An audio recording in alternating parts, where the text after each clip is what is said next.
Hello all and welcome to Data Platform Virtual Summit 2021. My name is Daman Kaur and in next 30 minutes, we are going to discuss about enabling data with Azure Arc. Little bit about me. I work as a cloud solution architect with Microsoft. My core area is Azure data and infrastructure. I have been working a lot on Kubernetes, virtualization, big data. Also, I have very recently worked on a book with my co-author Amit Malik, implementing hybrid cloud with Azure Arc, which was published by PAC. I come from Bangalore, India, and below over there is my email address if anyone wants to reach out. Moving on, today's agenda precisely is we'll be discussing about hybrid cloud and Azure Arc. We'll dive deeper into Azure Arc enabled data services along with the architecture, followed by demo and a little bit on pricing. So it is a hybrid cloud world, and that's not changing anytime soon. The hybrid cloud market is expected to grow from $44.6 billion in 2018 to $97.6 billion by 2023 at a compound annual growth rate of 17% during the forecast period. The demand for hybrid cloud is expected to be driven by several factors such as cost efficiency, scalability, agility, and security. Hybrid cloud bridges the gap between information technology and business by improving agility, efficiency, as well as by rapidly delivering IT resources at low cost. What are the idea? Okay. So what are the current cloud data migration inhibitors that stop us from achieving the best of all the worlds? So the idea is that the data and applications are attracted to each other, similar to attraction between objects that is explained by the law of gravity. In the current enterprise data analytics context, as data sets grow larger and larger, they become harder and harder to move. So the data stays put. It's gravity and other things that are attracted to the data, like applications, processing power that moves to where the data resides, right? Also, we need to adhere to compliance regulations by the industry or the state, and the huge investments we have put in our existing infra definitely emerges as one of the key inhibitors. Apart from these, actually, there are more restraints that can play a role here in inhibiting our hybrid adoption. Lack of awareness about piracy and data protection, lack of technical expertise while operating on new environments with multiple vendors. With that, we know and accept the fact that managing huge, complex infrastructures is today's day and age problem. And above all, we need to ensure our complete IT infrastructure is managed properly, is governed properly, is updated timely, and secured for sure. So, the major questions we are trying to answer here: one, how to govern and operate disparate environments at scale. Two, how to ensure integrated security across the entire organization. Third, and I think most importantly, how to best enable innovation and developer agility. And in the process, why not utilizing the best of all the worlds in terms of management, security, and cost? That brings us to Azure Hybrid. So there are essentially three pillars to Microsoft Azure's hybrid strategy: Azure Stack, Azure Arc, and Azure IoT. With Azure Stack, customers can bring the cloud to the data, allowing users to run an Azure frontend that can access sensitive backend. Going by the documents, Azure Stack is a portfolio of products that extends Azure services and capabilities to your environment of choice. Azure IoT Hub is Microsoft's Internet of Things connector to the cloud. It's a fully managed cloud service that enables reliable and secure bidirectional communication between millions of IoT devices and a solution backend. Coming to Azure Arc. Azure Arc actually offers simplified management, faster app development, and consistent Azure services. Easily organize, govern, secure your Windows, Linux, SQL servers, and Kubernetes clusters across data centers, the edge, multiple cloud environments right from one single pane of view from Azure. Why is Azure Arc a game changer, anyways?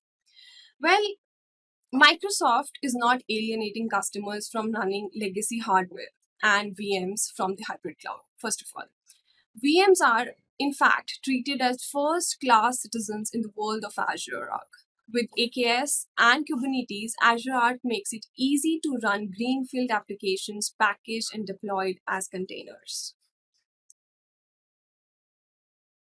Moving on, Azure Arc. So, the way I see it, there are essentially three use cases to Azure Arc.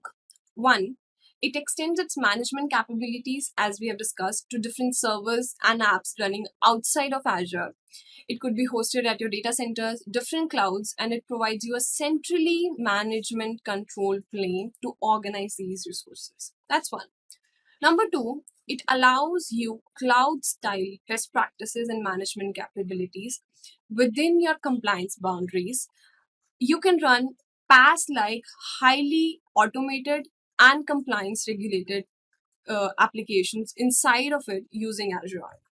Number three, it allows you to leverage some of the Azure services that are applicable to your existing applications and services, so that you don't have to actually do anything with with your running production workload solutions and still leverage Azure Arc services.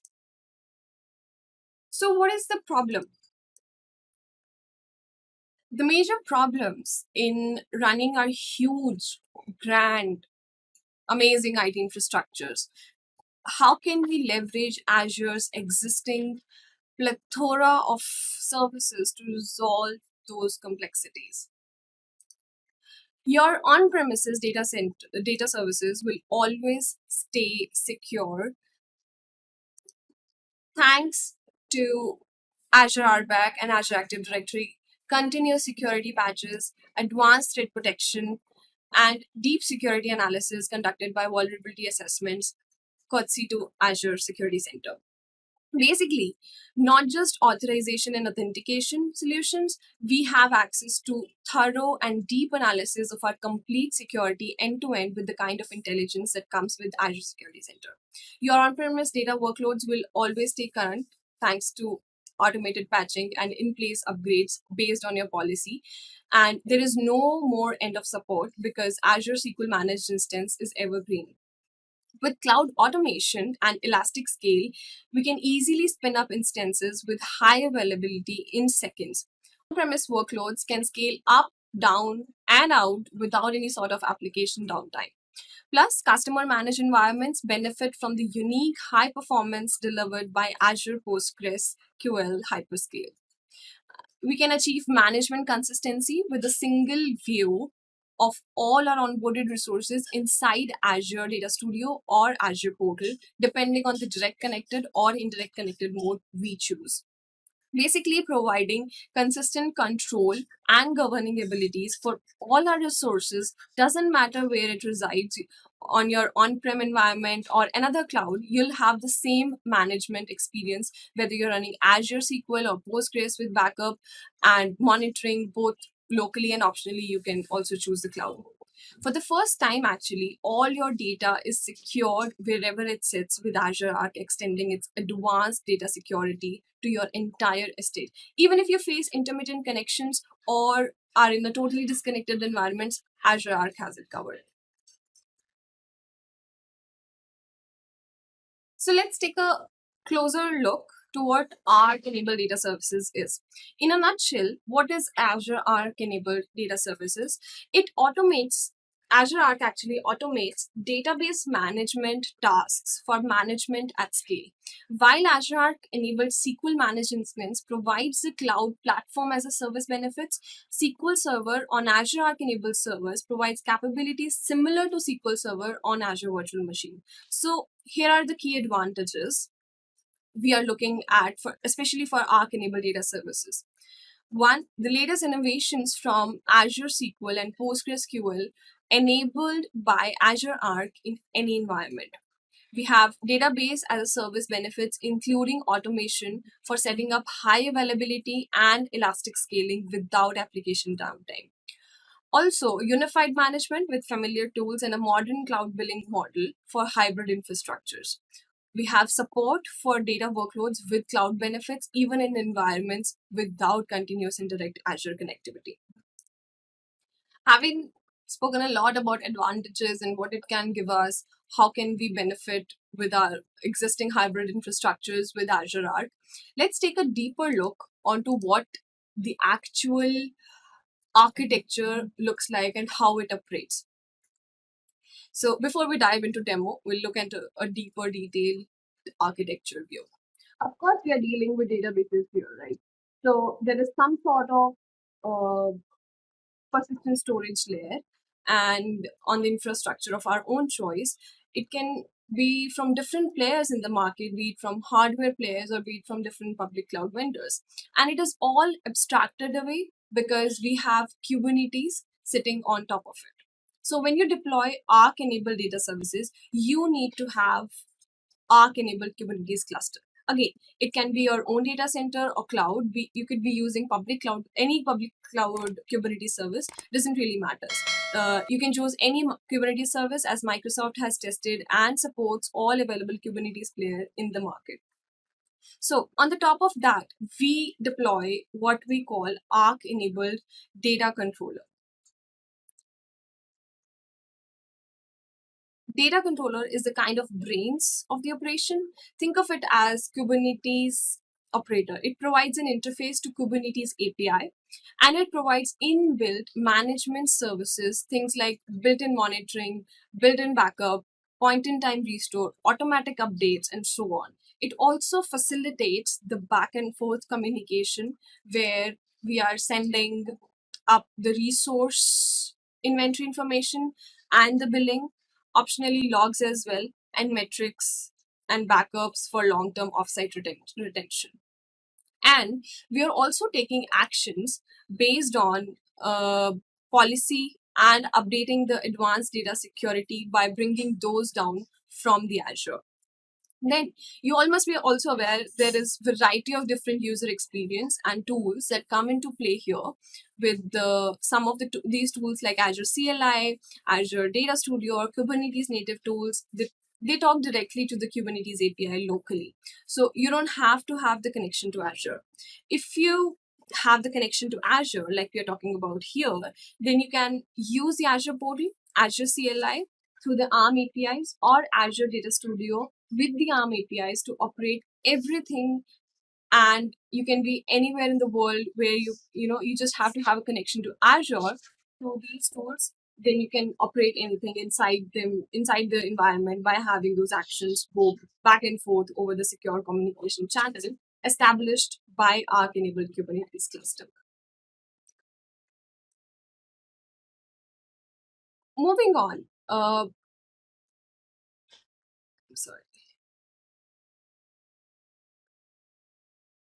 Let's talk a little bit about the feature comparison by the deployment model. Some of the most commonly used features of the SQL engine over here on the left, and of course, all are supported in Azure SQL and SQL Managed Instance. You have a high degree of compatibility across all these different flavors of SQL.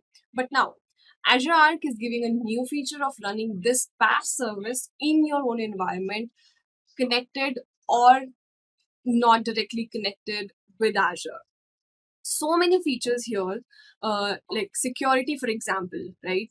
Uh, Security, for example, is so important that must be available in all services. Although there are some differences in the management capabilities, the set of features that are provided with Azure Arc, SQL Server has of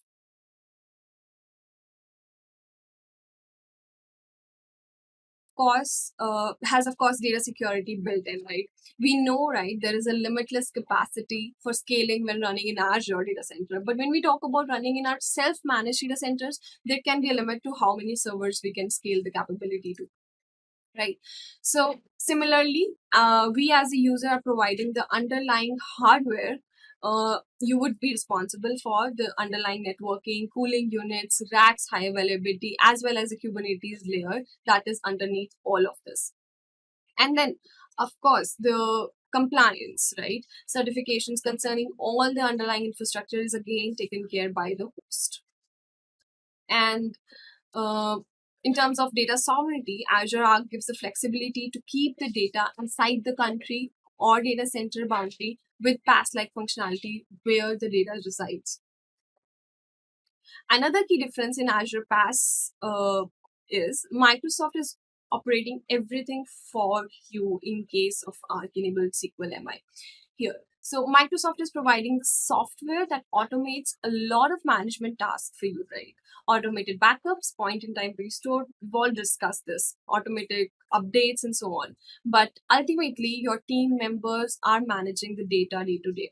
We can always go and open a support issue to work with Microsoft on any of the issues. Again, uh, Microsoft in PaaS provides SLA backed guarantee, right? In terms of Arc, we don't provide that SLA driven guarantee, but again, we can always go back and open a support ticket. We can always go back and open a support issue to work with Microsoft experts.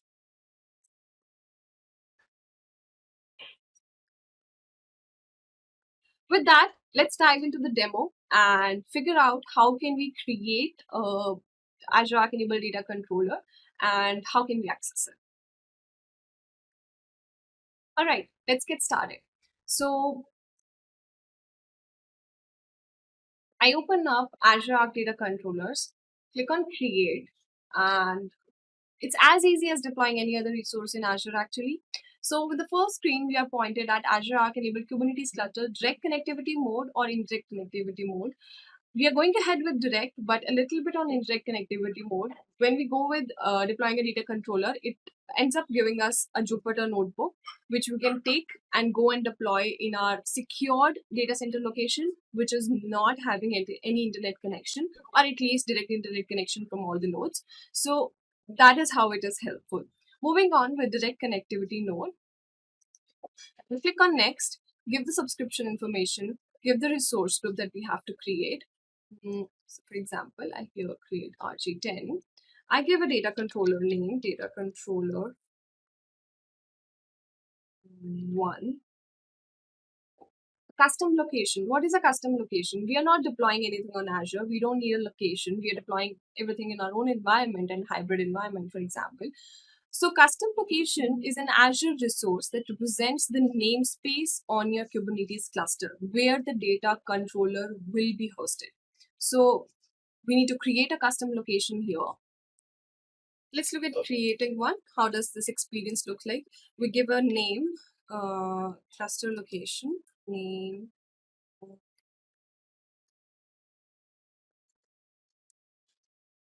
location, custom 1. And then this is a onboarded AKS cluster that I have in my environment. We give a namespace name, for example, Arc, which is an existing custom location. So I won't be going ahead with this.